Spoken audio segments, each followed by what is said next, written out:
And welcome back to Hannity as we continue our final moments with Donald Trump Jr. All right, at the beginning, look, this is an opinion show, but I wanted to ask every question I could think of regarding this issue. I can't think of any more, in all honesty. But I did bring up this issue of the Ukrainians working with the DNC and the Hillary Clinton campaign.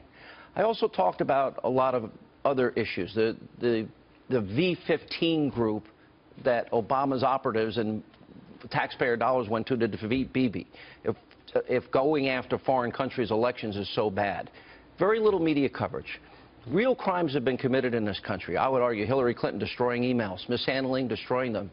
I would argue Hillary Clinton, the Uranium One deal, and $100 million+ kicked back to her. Comey, we know it's classified information, and we know a violation of the Records Act. Loretta Lynch's meeting with Bill Clinton on the tarmac. 125 leaks from the deep state in 126 days. The media that's watching this now never told the American people about the Ukrainian story, except for Politico, to their credit, and a few others, not many. What is your reaction to the double standard? Listen, I think, the double standard is upsetting. I mean, you see it every day. I mean, we tune in, obviously. We were probably junkies before, and now it's a lot harder to not take it personally, and you try to do it. And, I'd love to rant and rave about it, but candidly right now, with everything that's going on, I think that people see it. I think they're starting to get it, and I think the mainstream media has probably done themselves, a pretty big disservice by going so far, by going so extreme, by being so sensational.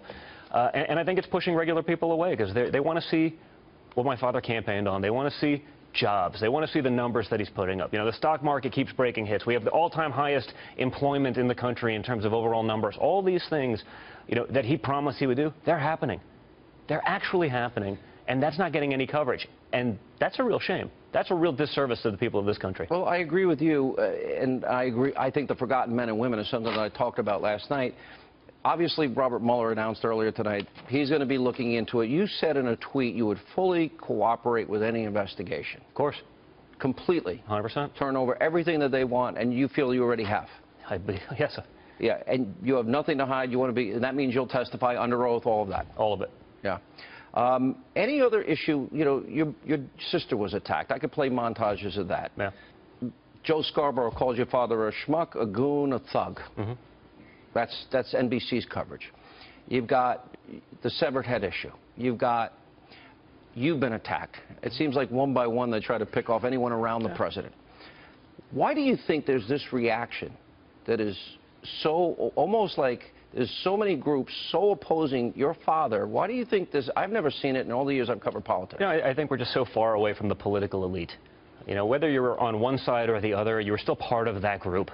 There was never necessarily consequences for inaction and for doing things, their way. So I think when you come from so far out, look at the attacks on Ivanka. I was pretty vocal about that stuff this weekend. If she was anyone else's daughter, she'd be a feminist icon, one of the most, just this incredible, brilliant, well-spoken woman, and they try to belittle her at every chance. It's really sad. And as, again, for me as a family member, as her brother, as her older brother, you do take it personally, and it does make you want to fight back. And that's, perhaps what we are, is we are fighters, and they don't take well to that either, because most people don't like being called on their stuff. My last question, one of the things you said tonight, maybe not so Trumpian, I guess, in the sense, although I do think your father and you are a lot alike, you said, in retrospect. Yeah.